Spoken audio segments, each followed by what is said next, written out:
Há um versículo que Jesus gritou na cruz que ecoou por séculos, atravessando os céus e rompendo o silêncio da profecia. Deus meu, por que me desamparaste? Poucos percebem que essas palavras são a chave de um mistério escondido no Salmo 22. Uma profecia escrita 1000 anos antes da crucificação. Enquanto muitos cristãos se concentram apenas na dor física da cruz, a Escritura nos mostra que havia algo ainda mais profundo acontecendo, um clamor espiritual, um código revelado, um cumprimento perfeito das palavras do salmista. O que parecia desespero era revelação. Jesus não apenas suportou a cruz, ele cumpriu cada verso de uma profecia esquecida, cada detalhe do Salmo 22, zombarias, ossos expostos, mãos e pés perfurados, estava sendo vivido diante dos olhos dos que o matavam. Eles não viam, mas estavam testemunhando a palavra se cumprindo na carne. Neste vídeo, você vai entender por que Jesus citou esse salmo, o que ele estava revelando com isso, e como esse conhecimento pode renovar a sua fé, abrir seus olhos espirituais e fazer você enxergar a cruz com novos olhos. Assista com atenção até o final. O Espírito Santo quer mostrar a você um segredo que estava escondido nas entrelinhas das Escrituras, mas que foi gritado por Cristo no momento mais sombrio da história. Se esse vídeo falar com você, compartilhe, e se ainda não é inscrito, se inscreva agora mesmo no canal Cartas de Paulo. Muitos conhecem o Salmo 23, mas poucos se debruçam com reverência sobre o Salmo 22. Ele é o salmo anterior, mas também é o salmo do futuro. Escrito cerca de 1000 anos antes do nascimento de Jesus, ele carrega detalhes tão específicos da crucificação que seria impossível não ver a mão de Deus, revelando o que viria. O Salmo 22 não é apenas um lamento. Ele é uma profecia cravada de dor, angústia, zombaria, perfuração e abandono. E tudo isso, curiosamente, vivenciado por alguém que nunca foi crucificado. Davi. Davi escreve como quem está pregado, como quem vê a túnica sendo sorteada, como quem ouve escárnios, como quem sente os ossos expostos, como quem está morrendo na cruz. Mas Davi nunca viveu nada disso. Então, de quem ele está falando? Jesus responde essa pergunta com uma única frase: Deus meu, por que me desamparaste? Esta foi a primeira frase dita por ele na cruz, que causou espanto não apenas entre os homens, mas nos céus. Essa não era uma oração comum, era uma chave espiritual, um código messiânico. Era o verso 1 do Salmo 22, sendo pronunciado na cruz, como um sinal para todos que conheciam as Escrituras. Abram os olhos, leiam o resto, tudo isso já estava escrito. O próprio Jesus está dizendo: não estou sendo derrotado, estou cumprindo a palavra. Ele não estava em desespero, estava em revelação. Ao citar o primeiro versículo, Jesus nos chama a ler o restante. Ele nos aponta para o todo, cada linha, cada dor, cada escárnio, cada detalhe se cumpre de forma assombrosamente precisa. O Messias estava sendo cravado na história, mas ao mesmo tempo apontando para a Escritura, como quem diz: eu sou o que foi prometido. Veja o que diz o versículo 7 do Salmo 22. Todos os que me veem zombam de mim, arreganham os lábios e meneiam a cabeça, dizendo: confiou no Senhor, que ele o livre. Essa foi exatamente a zombaria dos soldados e dos fariseus aos pés da cruz. Mateus 27, 39 e 43. Eles estavam repetindo sem saber, cumprindo sem entender, profetizando sem perceber. Eles estavam dentro do roteiro de Deus, zombando do próprio Verbo feito carne. Depois, no versículo 16, traspassaram-me as mãos e os pés. Como poderia Davi escrever isso em uma época em que a crucificação ainda nem existia como método de execução? Não há outra explicação a não ser esta. O Espírito de Deus revelou a ele o sofrimento do Messias com precisão cirúrgica. Versículo 18. Repartem entre si as minhas vestes e lançam sortes sobre a minha túnica, exatamente como foi descrito por João em seu Evangelho, João 19, 23, 24. O nível de detalhe é tão absurdo que não resta dúvida. O Salmo 22 é um salmo messiânico. E Jesus, ao citá-lo, estava nos convidando a enxergar a cruz pela lente da profecia. Mas há um detalhe ainda mais profundo. O versículo 1 não apenas expressa dor, mas revela abandono divino. O filho clama ao pai, e o pai não responde. Esse é o mistério que muitos evitam naquele momento. O pai virou o rosto. A comunhão eterna foi rompida por alguns instantes. Por quê? Porque o pecado da humanidade estava sobre ele. Porque ele se fez maldito por nós.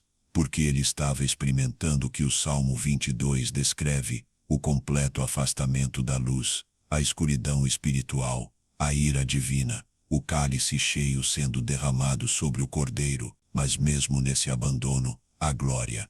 Jesus, ao citar o Salmo 22, estava mostrando que ele conhecia o fim da história, porque ao final do Salmo, a dor dá lugar à vitória, o sofrimento abre espaço para o louvor, o humilhado é exaltado, e as nações ouvirão e adorarão ao Senhor. Isso também está escrito no Salmo 22. Em outras palavras, Jesus estava dizendo: vocês veem sangue e morte, mas eu vejo cumprimento, glória e salvação. O Salmo 22 é o evangelho escrito em poesia, é a cruz revelada em forma de clamor, é a dor messiânica codificada nas Escrituras. Jesus revelou esse mistério ao gritar com a última força que lhe restava. Não foi um grito de desespero, foi um chamado profético. Quem tem ouvidos, ouça.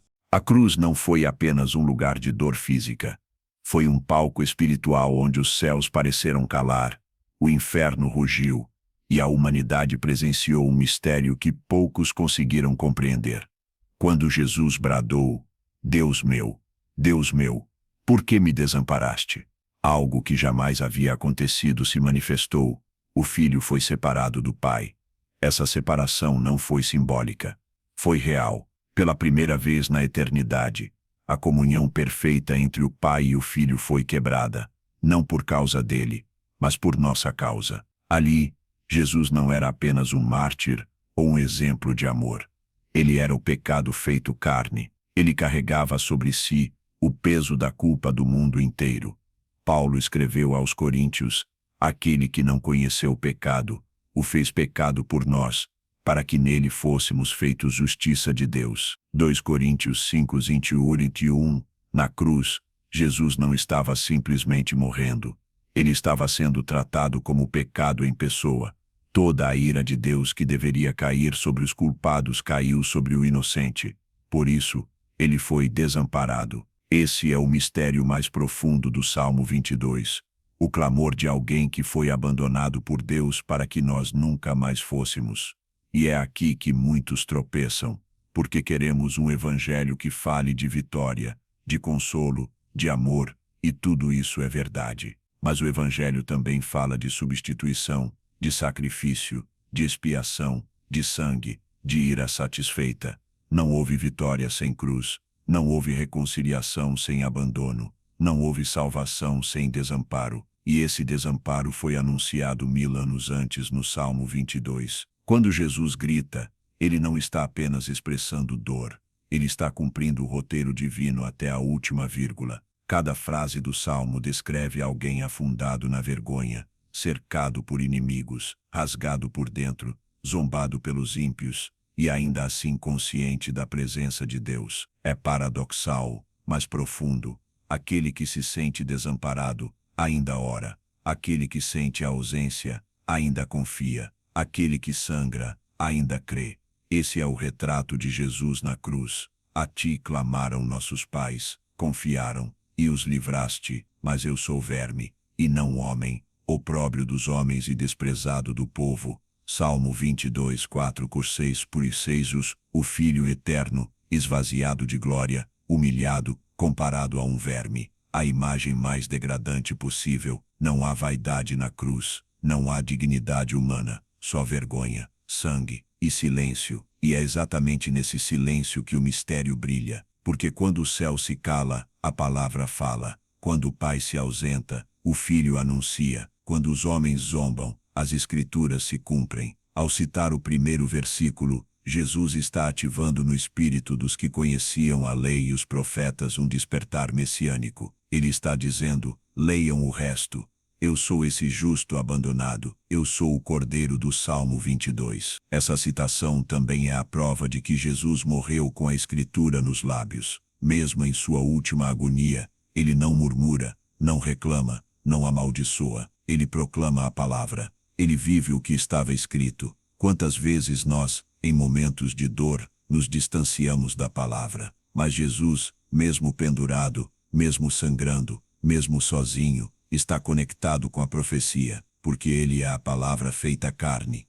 E a palavra não falha. É importante entender, Jesus não foi desamparado porque o Pai o rejeitou como filho. Ele foi desamparado porque estava representando os pecadores. Era necessário que ele passasse pelo abandono que nós merecíamos, para que fôssemos recebidos onde jamais poderíamos entrar sozinhos. E o preço desse acesso foi o silêncio do céu. O véu rasgado foi comprado pelo silêncio do Pai. A nossa reconciliação foi selada pelo grito de desamparo. Esse é o coração do Salmo 22. Ele não é apenas sobre dor, mas sobre substituição.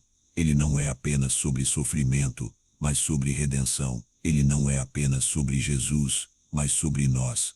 Ele sofreu o abandono para que fôssemos recebidos. Ele foi rejeitado para que fôssemos aceitos. Ele foi perfurado para que fôssemos curados. Ele foi esmagado para que fôssemos restaurados. Na cruz, o céu se calou, para que hoje o céu nos ouça. O Salmo 22 é uma autópsia espiritual da crucificação. Cada versículo é uma incisão precisa sobre o corpo do Messias. Cada palavra revela não apenas o que aconteceu, mas o que estava sendo sentido, percebido e vivido nas profundezas da alma daquele que foi moído por nossas transgressões.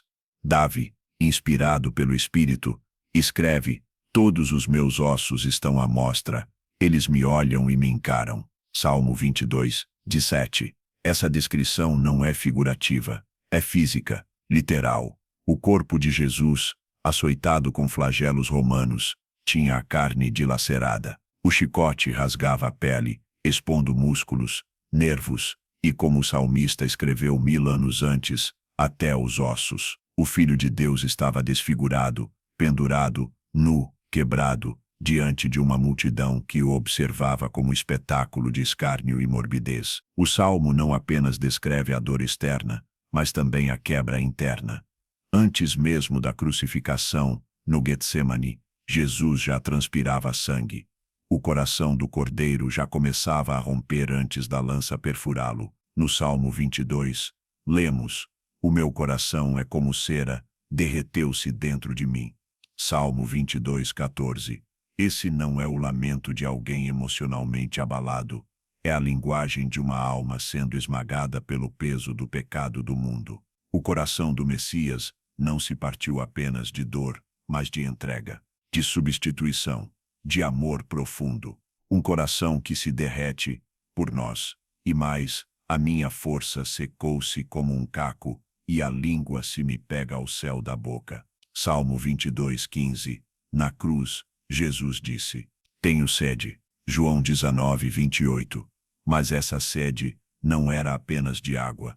Era a sede da justiça, a sede da comunhão, a sede da conclusão do propósito eterno. Era a sede de quem se entregou completamente, até que o corpo não tivesse mais reservas e a alma se esvaziasse por completo. Veja a riqueza espiritual do texto. O Salmo 22 revela a linguagem do invisível. Os detalhes físicos são gritantes, mas a profundidade está no invisível que se manifestava no visível. O clamor que brota dos versos não é apenas de dor, mas de profecia encarnada. O povo que estava ali aos pés da cruz, zombando, cuspindo, blasfemando, desconhecia que cada insulto já estava previsto, que cada ato cruel já estava registrado nas Escrituras, que cada ação fazia parte de um roteiro sagrado. Verso 7.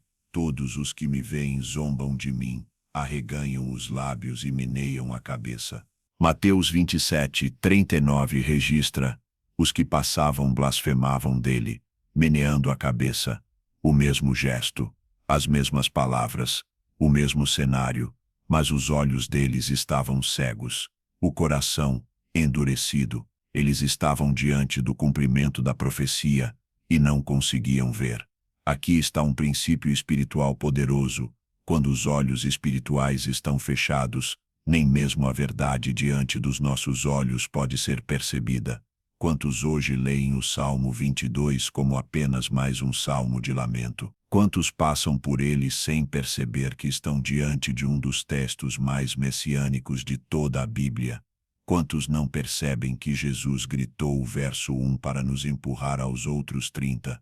Há algo ainda mais impressionante. O Salmo 22 termina em esperança. Depois de toda a dor, abandono, zombaria e sangue, a glória se ergue. A redenção se manifesta. A semente do sofrimento gera frutos de adoração eterna. A geração vindoura o servirá e anunciará a justiça dele ao povo que há de nascer, pois ele o fez. Salmo 22, 30, 31. Sim, ele o fez. Ele cumpriu. Ele venceu. Ele não foi derrotado. Ele triunfou. E o salmista termina com uma frase poderosa. Ele o fez. Essa é a assinatura de Deus. Não há dúvida, não há falha, não há possibilidade de erro. A cruz não foi um acidente, foi um plano eterno. Cada osso exposto, cada lágrima derramada, cada zombaria sofrida, cada palavra dita por Davi, tudo apontava para um único dia, um único lugar, um único nome. E agora, nós, a geração vindoura, somos chamados a anunciar essa justiça, a não deixar esse mistério escondido, a proclamar. O Salmo 22 é o Salmo da cruz, e quem tem olhos para ver, verá. A cruz não foi apenas o cumprimento de promessas gerais. Foi o encadeamento preciso de detalhes proféticos que só poderiam ser orquestrados por um Deus soberano. Cada gesto, cada palavra, cada ação dos soldados e dos religiosos ao redor de Jesus já estava escrita, com precisão milenar, nas Escrituras. No Salmo 22, Davi escreveu: repartem entre si as minhas vestes e lançam sortes sobre a minha túnica. Salmo 22, 18. Agora veja o que João registra no relato da crucificação. Os soldados, pois, quando crucificaram a Jesus, tomaram as suas vestes e fizeram 4 partes. Tomaram também a túnica, que era sem costura, tecida desde cima, e disseram uns aos outros: não a rasguemos, mas lancemos sortes sobre ela, para ver de quem será. João 19, 23, 24. Eles não sabiam, mas estavam encenando uma profecia. Eram marionetes nas mãos do Deus, que escreve a história antes que ela aconteça. Até mesmo o jogo de apostas sobre uma túnica fazia parte do plano eterno. A túnica sem costura é mais do que uma peça de roupa. Ela simboliza a unidade do corpo de Cristo, a integridade do Cordeiro, a pureza do sumo sacerdote. Ela não foi rasgada, e isso não é detalhe insignificante. É símbolo, é revelação. No Antigo Testamento, os sacerdotes usavam túnicas inteiras, sem costura, como sinal de consagração. Êxodo 28, 32. Jesus, o sumo sacerdote eterno, estava sendo sacrificado, e mesmo na zombaria dos soldados, o Espírito Santo estava mostrando que aquela túnica não seria dividida. O que isso nos ensina? Que nada na cruz foi por acaso, que Deus não apenas decretou a salvação, ele costurou cada linha profética com precisão eterna. Ele não improvisou, ele cumpriu. A cruz, portanto, não é só um evento sangrento, é um teatro divino, onde as cortinas do tempo se abrem, e o mundo inteiro é convidado a contemplar o Cordeiro sendo imolado antes da fundação do mundo. Apocalipse 13:8. Mesmo o silêncio do Pai, mesmo o jogo de dados dos soldados, mesmo o vinagre na esponja, mesmo o poste da cruz, tudo já estava escrito. E isso nos confronta, porque se Deus foi tão detalhista com a cruz, o que ele não fará por aqueles que a carregam? Se ele planejou cada segundo da morte do filho, você acha mesmo que a sua vida está fora do controle dele? Paulo escreve aos Gálatas: mas vindo a plenitude dos tempos, Deus enviou o seu Filho, nascido de mulher, nascido sob a lei, para remir os que estavam debaixo da lei. Gálatas 4:4-5. Havia uma plenitude, um tempo exato, um dia certo, um cordeiro preparado, um plano irrevogável, e no centro desse plano estava o Salmo 22, como uma janela aberta para o Calvário antes que ele existisse. Mas o que mais impressiona é que Jesus, em sua dor, ainda estava apontando para esse salmo. Ele poderia ter gritado qualquer coisa, poderia ter amaldiçoado, silenciado, sussurrado, mas ele gritou: Eloi, Eloi, lama sabachthani, Deus meu, por que me desamparaste? Ele não estava apenas orando, ele estava ensinando, revelando, conectando, cumprindo. Ele não queria apenas salvar, queria deixar claro que aquele momento era o cumprimento exato de tudo que fora profetizado. O Salmo 22 é, portanto, a chave. Ele conecta o trono de Davi à cruz de Cristo. Ele une o Velho Testamento ao Novo. Ele costura o passado com o presente. Ele rasga o véu da ignorância e mostra que a Bíblia é um só corpo, uma só voz, uma só revelação. E essa revelação não é teológica apenas, é pessoal, espiritual, vital. Você que leu o Salmo 22 com os olhos abertos entenderá que Jesus não estava perdido na cruz. Ele estava em missão. Ele não estava desamparado por acidente, mas por escolha. Ele não estava em silêncio por fraqueza, mas por obediência. E agora, depois da cruz, a pergunta muda. Deus perguntou a Adão: onde estás? Jesus perguntou na cruz: por que me desamparaste? E hoje, o Espírito pergunta à igreja: você entendeu? Porque se você entendeu, você não viverá mais da mesma forma. Entre todos os horrores da cruz, talvez o mais angustiante tenha sido a solidão. Jesus estava rodeado por uma multidão, cercado por soldados, pendurado entre dois ladrões, mas absolutamente só. Nem os discípulos, nem o povo, nem os anjos, e por um instante, nem o Pai. O Salmo 22 começa com esse eco de abandono. Deus meu, por que me desamparaste? É um clamor que corta os céus, um grito que parece não encontrar resposta. E, no entanto, é justamente esse silêncio que revela o maior mistério da cruz. O isolamento de Jesus foi a ponte para a nossa reconciliação. No jardim, Adão se escondeu de Deus por causa do pecado. No Calvário, Jesus se entregou a Deus com o pecado do mundo sobre si. Adão fugiu da presença. Jesus, mesmo abandonado, permaneceu fiel até o último suspiro. Isso é mais do que substituição. É redenção em sua forma mais pura. Isaías já havia profetizado: certamente ele tomou sobre si as nossas enfermidades e carregou as nossas dores, mas ele foi traspassado pelas nossas transgressões e moído pelas nossas iniquidades. O castigo que nos trouxe a paz estava sobre ele. Isaías 53:4-5. A solidão de Jesus não foi um acaso. Foi o peso da culpa alheia. Foi o preço do resgate. Foi o silêncio que permitiu que hoje tivéssemos voz diante do trono. Na cruz, ele foi desprezado, rejeitado, humilhado, e ainda assim, obedeceu, ainda assim, amou, ainda assim, permaneceu. Essa é a força da cruz. O cordeiro sangra, mas não recua. O filho chora, mas não desiste. Ele sente o abandono, mas não quebra a aliança. É nessa fidelidade que o mistério do Salmo 22 se revela. Mesmo desamparado, Jesus continua orando, continua confiando, continua apontando para o Pai, porque ele sabia: o silêncio do céu não era rejeição eterna, era o cumprimento do plano. E há uma virada poderosa no Salmo. Depois de 20 versos de sofrimento, zombaria e angústia, algo muda. A atmosfera se transforma, o clamor se torna louvor, o desamparo cede lugar à esperança. Veja: então declararei o teu nome aos meus irmãos, louvar-te-ei no meio da congregação. Salmo 22. É como se, no meio da dor surgisse um vislumbre de vitória, como se, entre os espinhos, nascesse a flor da ressurreição. Jesus sabia o Pai não falava naquele momento, mas responderia no terceiro dia. A cruz era o campo da semente, o túmulo, o tempo da espera, e a ressurreição, a colheita gloriosa.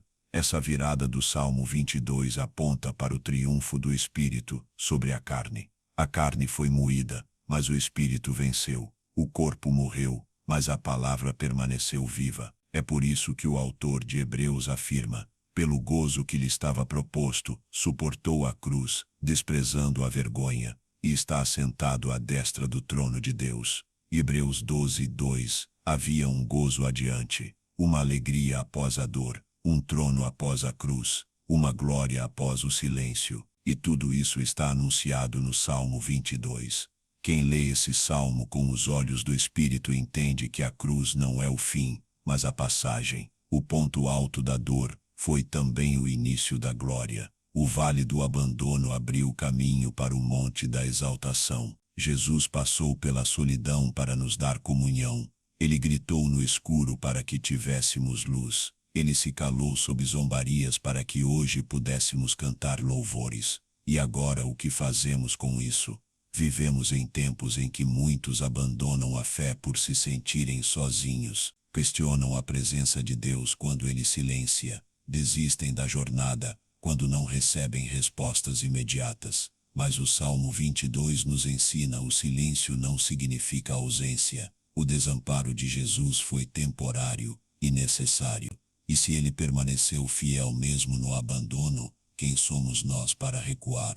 Essa é a mensagem que Paulo ecoa em suas cartas. A cruz não é apenas um símbolo, é uma chamada, um estilo de vida, um padrão de obediência, um modelo de rendição. O silêncio da cruz grita para nós até hoje: permaneça, confie. O Pai está ouvindo, mesmo quando não responde. E um dia, como o Salmo termina, também diremos diante das nações: Ele o fez.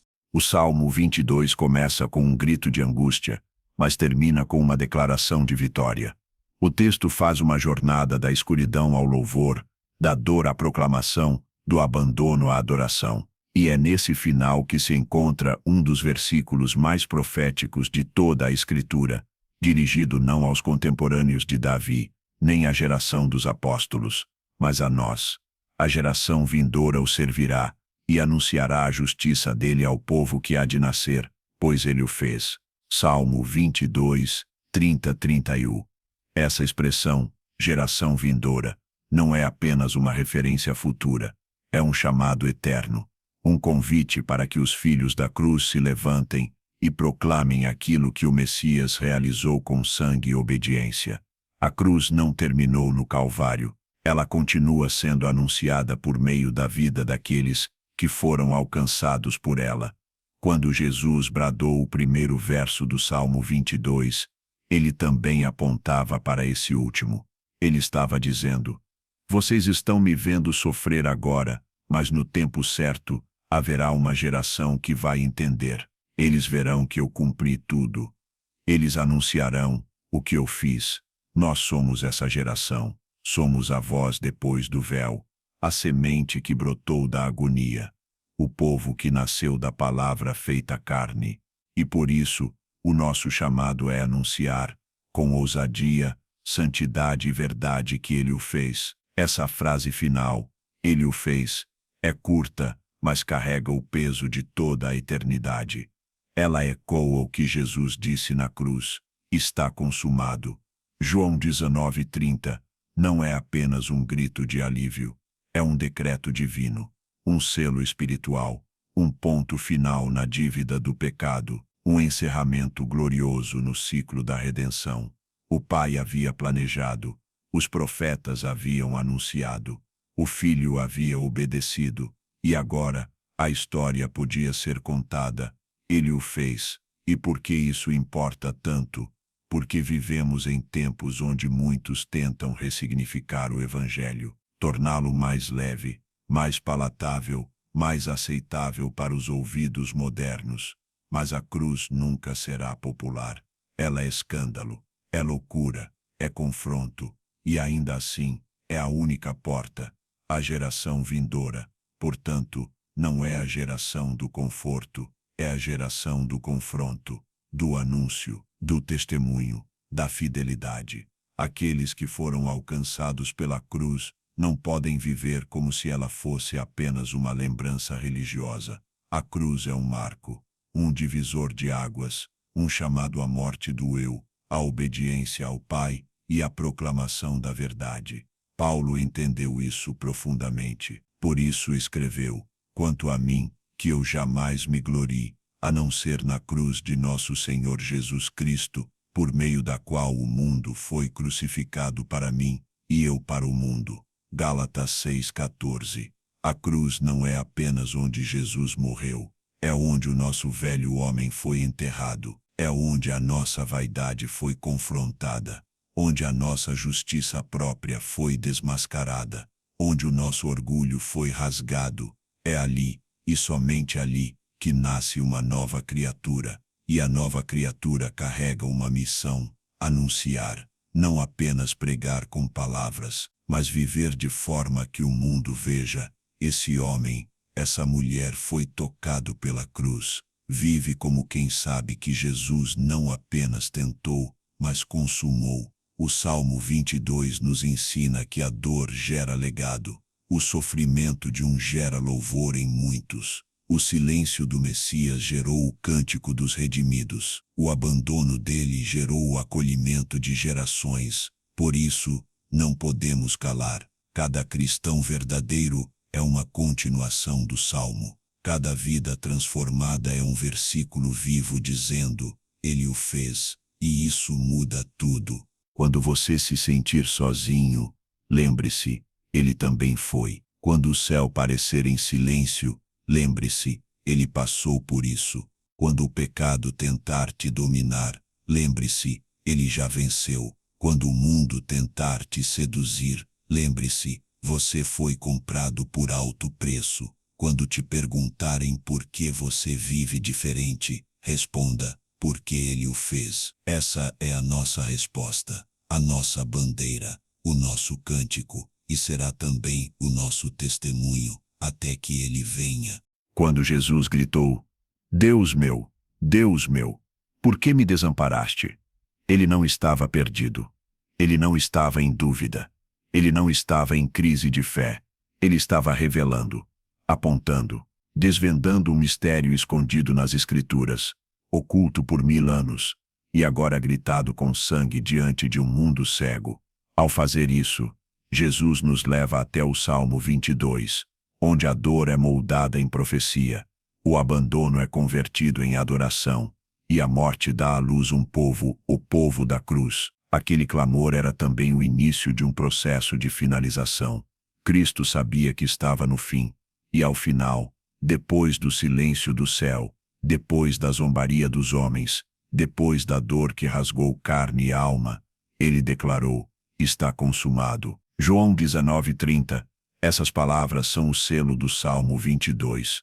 O eco de ele o fez, o cumprimento de cada vírgula, cada símbolo, cada sombra das Escrituras, o mistério revelado, o plano encerrado, a dívida paga. Mas o está consumado de Jesus não é apenas uma conclusão, é uma chave espiritual, porque a cruz não foi apenas uma vitória sobre o pecado, foi o centro da história, o coração da revelação, a ponte entre o Deus eterno e o homem caído. A partir daquele momento, tudo muda. O véu do templo se rasga, a separação entre Deus e os homens é removida, o sacrifício é aceito, a justiça é satisfeita, o sangue foi derramado, e Deus disse: está feito. E agora, a pergunta que permanece é: o que você vai fazer com isso? Porque o Salmo 22 não é apenas para ser lido, é para ser vivido. Ele nos mostra que a fé verdadeira continua mesmo quando o céu silencia, que a confiança em Deus não depende da ausência de dor, que a glória de Deus pode nascer das situações mais obscuras. Cristo não negou o sofrimento. Ele entrou nele com os olhos abertos. Ele enfrentou o abandono por amor. Ele caminhou para a cruz com firmeza. E mesmo em meio à angústia, ele anunciou: Meu Deus, que contraste com os dias em que vivemos. Hoje, muitos trocam Deus por migalhas de conforto, abandonam a fé por causa de decepções, desistem do Evangelho por causa do silêncio. Mas Jesus nos ensina que a fidelidade verdadeira se prova no deserto, não no palácio, na cruz, não no púlpito, na solidão, não na aprovação pública. O Salmo 22 termina com esperança, termina com louvor, termina com geração, mas não chega a esse ponto sem antes passar pela dor. E isso é um espelho para a vida cristã. Queremos a glória, mas sem a cruz, o louvor, mas sem a entrega, o chamado, mas sem o abandono, a vitória, mas sem o preço. Mas o Filho de Deus nos mostrou outro caminho, o caminho estreito, o caminho sangrento, o caminho da obediência mesmo quando tudo parece contrário.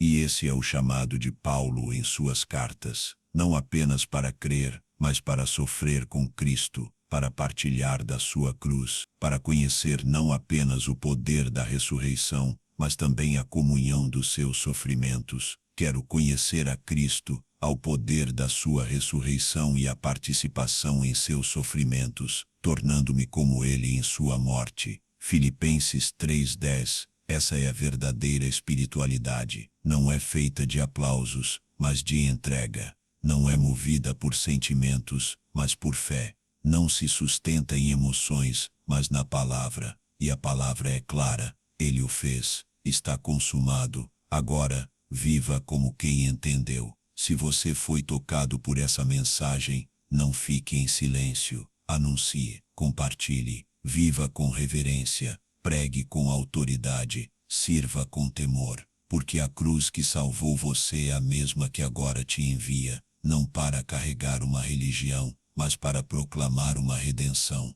Você é a geração que nasceu do sangue. Você é o povo que existe por causa do clamor. Você é a resposta da profecia. Você é a voz que deve dizer, ele o fez. Se essa mensagem falou com você, não guarde só para si. Compartilhe com alguém que precisa entender a profundidade da cruz. Se inscreva no canal Cartas de Paulo, para continuar recebendo revelações que confrontam, despertam e transformam. Deixe seu comentário, ele o fez. Queremos saber como o Espírito Santo falou com você. E lembre-se, cada curtida, cada compartilhamento, cada palavra escrita aqui, é uma forma de anunciar ao mundo que ele o fez. Volte sempre, porque enquanto houver cruz, haverá mensagem, e nós continuaremos escrevendo o que Paulo começou.